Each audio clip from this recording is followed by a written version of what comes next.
This is the Poolies podcast with Matt Larkin and Stephen Ellis.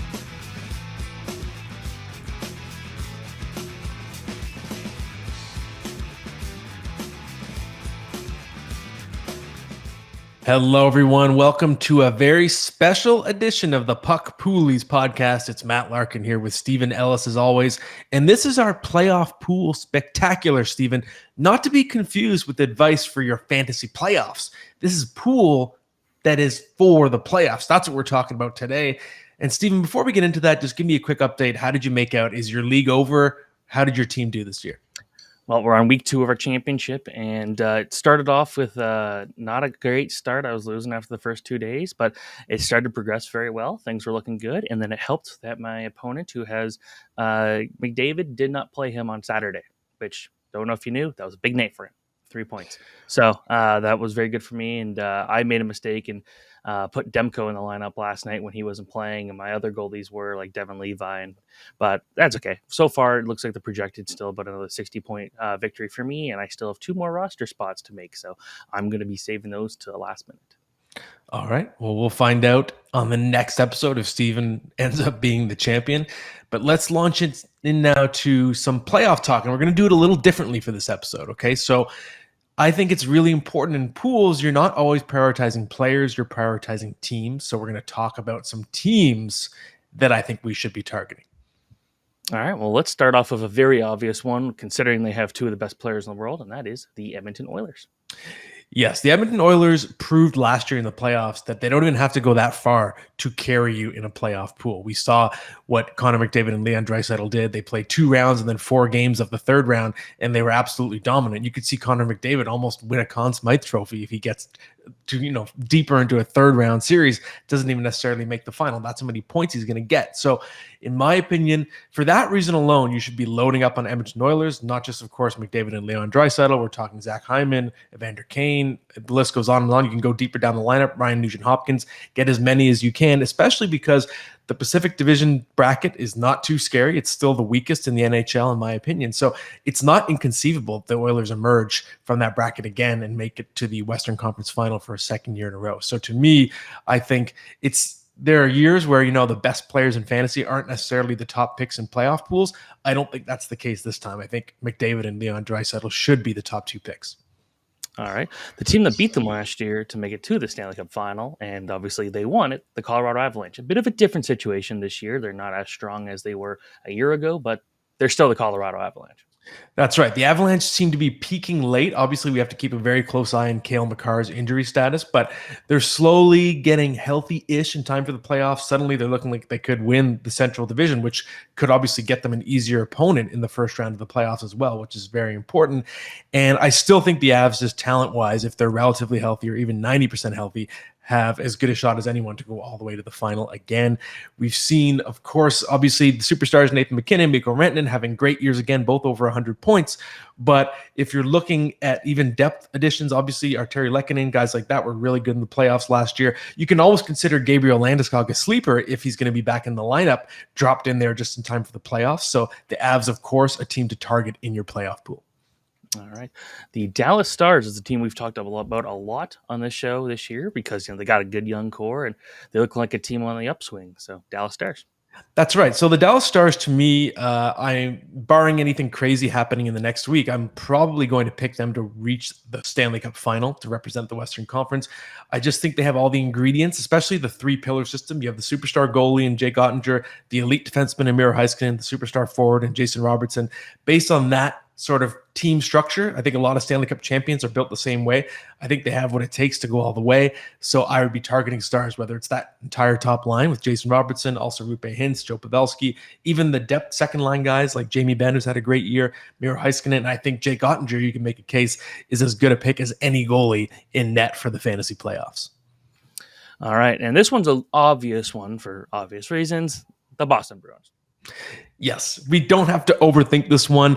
Yes, it's possible that the Bruins choke. We've seen when teams have set or tied the wins record in the past, they did not win the Stanley Cup.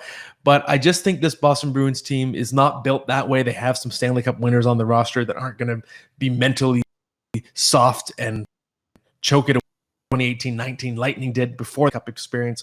So to me, the Bruins, at minimum, they're going to win a round. They're probably going to win more than one round. They are statistically the most dominant regular season team ever, and they're sneaky deep. You know, when you have guys like Taylor Hall possibly on the third line for the playoffs, you know this is a deep team. So I think it's a decent strategy to really load up on Bruins, go deep down that lineup, and add guys, of course, Linus Ullmark. I think if I'm going to do some rankings, which I will, I think Ullmark, just based on the Bruins record, is probably going to have to be the number one ranked fantasy goalie for the playoffs. And then there's the New York Rangers, the team that when they drafted Lafreniere, I tweeted out that they'd win the 2024 Stanley Cup. So that's next year. And, Lafreniere I expect to be a bit better, but this is a year that we still expect them to do quite well. Yeah, the New York Rangers were my preseason pick to win the Stanley Cup. I just think they have such an elite collection of high-end talent, and I think that's very fantasy-friendly. Whether it's Adam Fox, Igor Shesterkin, or Temi Panarin, Mika Zibanejad, the list goes on and on. So I do think if you're confident in the Rangers, then you could have a strategy to load up on them. I think they're still a little bit flawed. They're not a perfect team. Defensively, they have their moments. But I do think they're a team, because they have so much high-end talent, that they can make it 1 or 2 rounds and still accrue a lot of fantasy value. I wouldn't necessarily be loading up on every single Ranger the way I might do it with Boston or Colorado or Edmonton, but I think it would be wise to have a couple Rangers on your roster. So the one team I know she did mention was Tampa Bay Lightning, and I think maybe just this year compared to the last couple of years, I don't think the general consensus is people are really confident about this group compared to the previous years. And then you're going up against a Toronto team that, yes, has never seemed to win. Basically, since I've followed hockey, they've not won a playoff round. But it's still the Tampa Bay Lightning. Yeah, and I do think it's possible that everyone's sleeping on them again, but it's more in their case when you're making your playoff pool picks, it's really important to just look at a team's path. And that's why I like the Edmonton Oilers so much. So yes, it's possible the Lightning defy the odds and make a crazy run again, but if you're picking a lot of Lightning players and sort of putting your eggs in that basket, it means you're picking them to not just beat the Leafs, but probably to beat the Bruins to get to that third round. And I just don't think Tampa quite has the horses this year. They've been banged up at various points all throughout the year. They keep having to throw bodies overboard every year. They're shrinking that cup-winning roster because they have those cap casualties. So I don't think they're quite as fearsome as they were a year ago. It's still possible they beat the Leafs, but I can't see them beating the Bruins this time around. All right. So that's enough of looking at the playoff team targets. Are you ready to look at specific player targets? Let's do it. All right. This is one that, again, an Oakville native, Evan Bouchard of the Edmonton Oilers, a guy that, the opportunity since Tyson Barrie was traded has been very good to him. I'm basing these pickups on their regular season ownership just to give you how they might be drafted or whether they'll be available in certain drafts. So for a shallow league pickup, what I'm saying is if you're in a pool where you're only picking 10 guys or something, maybe this is a player that might be picked near the end of the draft. So Evan Bouchard, 34% available in Yahoo ran as predicted since the Oilers got rid of Tyson Barrie. Bouchard, that key role is the right shot, power back, and he's been fantastic fantasy, 17 points in his last 17 games. So it's not inconceivable if the Oilers do go on this deep run that I think they're capable of. There's a scenario in which Bouchard leads all defensemen in scoring in the playoffs. So he's a fantasy defenseman you want for sure. All right.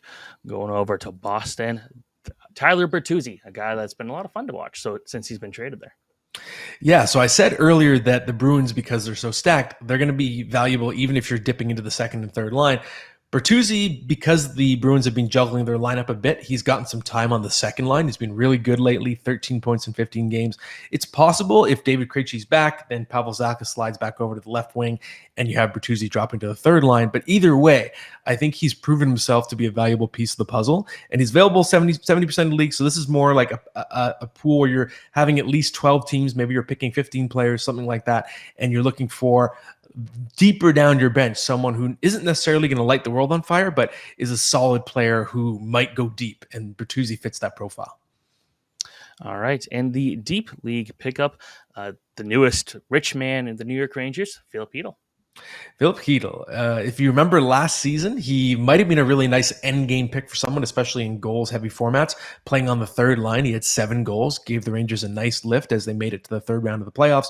And yes, it's true that he is kind of locked into a third line role at the moment. Again, we're talking about a deep league pickup here. He's available in 76% of regular season Yahoo leagues right now. So you're not necessarily looking for top six forwards this deep. And again, if you believe in the Rangers, they can go far in the playoffs. Hedl, 22 goals, breakout season so far. And you know that kid line is likely going to be his deployment with Alexis Lafreniere and Capo Caco. They had some moments in the playoffs. They're going to get insulated matchups. You're still probably going to see Hedl playing second unit power play as well. So I think he's a sleeper if you're looking for goals late in your draft. Okay. Speaking, like you mentioned how he was a third line player, and that's kind of how he'll continue to be. That kind of works with our tip of the week, which is, a third liner and a good team can still be more valuable than a top six guy on a bad team. That's right. And this is maybe the most important thing to remember during your playoff draft. And I'm going to give you a little factoid here, Stephen.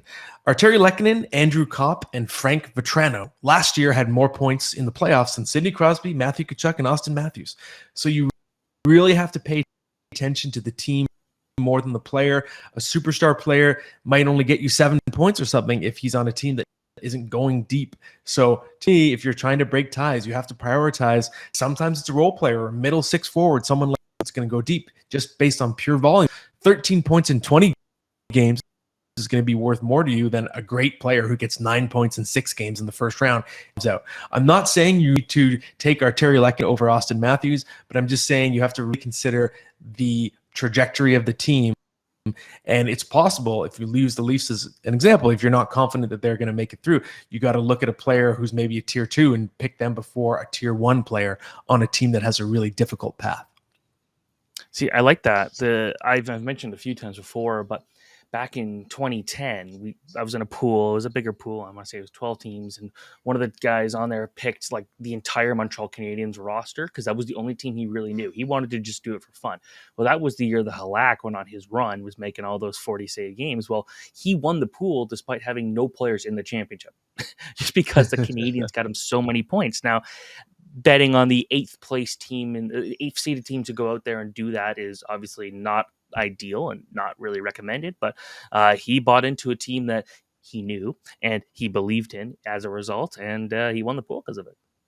I like it. And that's going to come into play later when we talk about our betting segment. But before we do that, Stephen, we're humming along. It's going to be a brisk episode. Again, this is more your playoff helper type of episode. And we're going to talk some prospects. So who is a prospect you have your eye on that could actually prove to be relevant in the playoff fantasy pools? So, it's tough because a lot of times you'll get these guys that will come in from junior, from college or whatever, and they'll go out there and they'll play kind of minor roles. They're just there's no real threat of anything going wrong there. But in this case, Luke Hughes can play a very big part in the New Jersey Devils. The Devils have a very good blue line. They've been obviously one of the better teams in the league this year, but going in there and what Hughes can do, he can move the puck. He's going to get you a lot of power play points. Like if anything, that's probably the thing that's most valuable for you down the line with Luke Hughes. It's just how good he is from the point, and he'll be passing to the guy he's very familiar with in Jack Hughes, his brother. I've played road hockey with those two guys. They have some good chemistry, as you would hope. But with Hughes, he can hit. He can he gets a ton of assists. He can shoot the puck. Again, one of the best playmaking defensemen. Like to me, I'd say he is the most exciting currently drafted prospect in the NHL right now, and maybe not the best. There's still some of the defensive issues, but when it comes to your own zone play, that doesn't typically matter in fantasy hockey. What matters is points, and he can get that. He'll go out there, block shots, hit. He can do kind of everything else. So I do like what he brings to the table. The New Jersey Devils have a very special player in him, and it's an exciting time for the Devils. And like if you were a fan of the Devils, you probably watched a lot of University of Michigan games this year. Well, they had him, they had Seamus Casey, and Ethan Edwards, and those are three of the most fun defensemen to watch in the Big Ten Conference this year. Seamus Casey is so underrated. I think he's going to be a very big player in the NHL. He's he loves to rush the puck, kind of like Luke Hughes. I'd say he's a bit more of a safer player, but we saw him score one of the best goals of the Frozen Four. That was really cool to see how he deked out everybody there. But I'm looking at this right now and saying the Devils are going to use Luke Hughes, and I think the Devils fans are going to benefit from having him there and in your fantasy team. Yeah, it could be sort of reminiscent of, I think it was 2019, the 2018-19 playoffs, if I'm not mistaken, when Cale Makar got thrust in there as a rookie. We saw it with Chris Kreider as well as a forward in 2012 playoffs. And with the Devils, they're interesting to me because if you look at their analytics, like they've been a really consistently dominant team all year long. It's really based, it comes down to, do you believe that, let's say, for example, the Devils end up playing the Rangers, can Vitek Vanacek outduel Igor Shesterkin? It's going to come down to that. But if you believe that, the Devils have a lot of the components of a team that can go far. So Luke Hughes could be a nice late round sleeper as someone who could come cheap if you're in a casual and they're not really paying attention to the kids yet. And he could make a nice, so keep an eye out on Luke Hughes. I love that pick. And Steven, now we're going to move on to our best bet segment presented by Proline Plus, of course, as always. And I'm looking at futures right now. And this is the time of the season where we have almost a full year sample size. I've talked about my Stanley Cup futures favorite picks, and I mentioned most recently the Boston Bruins and Dallas Stars. That's still likely going to be my predicted Stanley Cup final. But now we're at the point where you got to throw down one home run swing sleeper bet on a team that is peaking at just the right time, on a low seed. And to me, that team is the Florida Panthers. We've seen them get really hot. Matthew Tkachuk is carrying the team on his back. Alex Lyon, the Lion King, has found some magic in net. I really hope they stick with him in net, assuming they can get into the playoffs. And right now, you can get plus 3,100 odds on a Florida Panthers Stanley Cup pick. And we look at their roster this year compared to last year. Yes, they lost some components, but they still have a lot of talent on that team. Brandon Montour, huge breakout season. You still have a horse in Aaron Ekblad, Gustav Forsling, super underrated defenseman. You still have Alexander Barkov. This team is still kind of loaded, and they're getting good just when it matters. So to me, plus 3,100 is a really nice value on a team. Hey, you never know. There's always some team that surprises, it seems, every year. So maybe the Panthers are that team. And at that price, it's pretty fun to take a swing and try to find out. What do you think of that? Well, obviously, first they still got to make the playoffs, but it's looking pretty good there. And I think the fact is, just talking to some people in the last couple of days, and they're just saying, like, you got to ride Alex Lyon as long as you can. The way he's playing right now, he's giving that team momentum. He's giving that team hope. And tough loss to the Leafs last night, but I think that it's still the Florida Panthers that when they're at full strength, they're still a dangerous team. It's still a lot of that same core from last year, and we've been talking about how Matt Kachuk's probably maybe the second best player in the NHL, and as he can come alive. And in the playoffs, I would not want to have to play against him. We know how he can get in the heads of opponents. We saw that against the Edmonton Oilers, even though he didn't end up winning that series. Well, we saw that this is a guy that can really take you off your game. So I would not want to bet against him right now. I'm not sure I would, at a long shot cup bet. That's definitely a good pick. I don't think they're going to win it, but hey, I like it. All righty. Well, this segment, as always, Proline Plus is not just another sportsbook, being the only sportsbook that gives 100% of the profits back to Ontario. Proline has been your local trusted sportsbook for over 30 years, now offering Ontario sports fans more ways to play in-store, online, or take the game on the go with the Proline app. With your favorite sports and events right at your fingertips. Download the Proline app and bet in-app with Proline Plus today, or head over to prolineplus.ca to learn more. Okay, Stephen, let's move on now to a couple of listener questions that are relevant for fantasy playoff pools. Some of them have longer term implications as well. Yeah, and I like those questions. I like when people send the ones that are kind of a long-term situation here. And this one comes from Mick Bedard. David Bedard, I like it. How good will Matt Boldy be in the coming years? Is he going to be a star? Well, Matt Boldy is someone I've been backing for years now. I just think he, as I always say, he passed the test of just scoring goals at every level he's ever played at. And that included the AHL when he was one step away. He kind of made it look easy, and he impressed as a rookie in half a season. And this year he's hit 30 goals as a sophomore, and he really could have had more. He had a really unlucky first half. And I wrote about that at the time, that he was due for a big explosion in the second half because he had just bad puck luck. All his shooting metrics, scoring chance generation were way up. He was an improved player, and the pucks just weren't going in. And all of a sudden, they started going in like crazy in the second half. That's how he got to 30 goals. But given his pedigree, his natural goal scoring ability, I think we're going to see him get 40 next year. And I think his ceiling could be something like a peak Kyle Connor type of seasons. Maybe he flirts with 50 goals, gets about 90 points in the next maybe 2 seasons. I could see that being a peak for Matt Boldy. So I do think he's going to be a star, not necessarily a superstar, but I think he's going to be one of the best young goal scorers in the NHL for the next 5-10 years. See, when he was struggling to start his NCAA career, I know a lot of Wild fans were really concerned there and said, "Uh-oh, this isn't good." And it kind of got to the point where some fans were ready to accept that maybe he was going to just be a third line player and a good one at that. And luckily for you guys, that has not been the case. He's been much better than that. And it's been fun to see because, like that was a stacked U.S. development team that he was on. There was so much talent there. And it was a question of, when those guys all separated, could they all handle the load separately? Could they all do well? With their different teams without being together, and clearly that has not been an issue. So I like that. Scott Jens asks, is Alex Lyon your game one starter for the Panthers? Maybe someone to target down the stretch.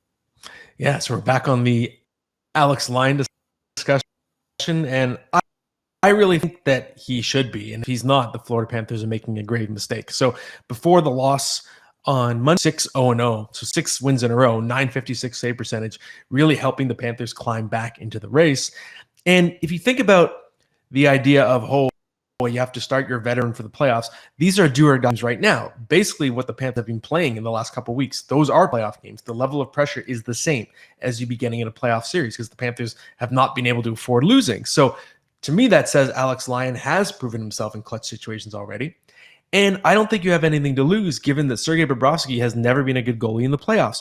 Among all active goalies with at least 50 playoff games, Bobrovsky has the lowest career save percentage in the playoffs, 901. Literally the worst playoff goalie alive or active, I should say. That among the goalies that have played at least 50 career playoff games. So you're not losing anything. Bobrovsky could not have been worse so far in his playoff career. So you may as well go with the guy who's gotten you there. I really hope they do. It doesn't necessarily mean they will. I really think it would just be a slap in the face to Lyon for there, but also just it'd be a big not to give him a shot at least one. Yeah, and looking at the Lions stats, because I was there to watch him play a couple games against the Marlies, where he had a shutout one night, and then he allowed one goal the next night and won both those games. But he actually hasn't lost consecutive games in regulation since December in the AHL. So this is a guy that's just been kind of on a roll altogether. And now, this question's like, could this guy actually be a legitimate starting goalie at the NHL level? He's peaking at 30 years old. I'm not convinced, but he's kind of riding this late season wave where he's got absolutely nothing to lose. And I think that's a lot of fun to watch. Absolutely. So, all right. Well, I guess you want to do starting lineup? Oh, I thought there was another question, Steven. That's why I'm like, hey, where's the next question? No. But I forgot that was the last one. That's it. No, that's the questions. Okay, yeah. It's a short and sweet episode, like we said, but that's kind of good. You want a nimble podcast you can just use to get ready for your playoff draft because it's going to be a crazy weekend. So we're going to end it off for the starting lineup. Steven, I want you to name for me your favorite 6 playoff series that you've ever seen. All right, so obviously, I'm only going to make it to the ones that I've seen as a fan, and 03-04 was the first year that I kind of watched as a fan. So I'll start with the 04 Cup Final, and that was, I think, it's one that just captivated me no matter what. This is so cool. Look at the atmosphere here. Look at the jerseys. I thought the jerseys were super cool. There was no shortage of drama between Calgary and Tampa Bay. 2 fun teams with loads of talent, great goaltending. That really got me into wanting to play goalie, just seeing how Kiprusoff, what he was able to do, Habibul, and for a long time, it was just that series, nothing was like that. Then the 2010 Cup Final. Momentum shifts galore, real hatred for each other that remains to this day.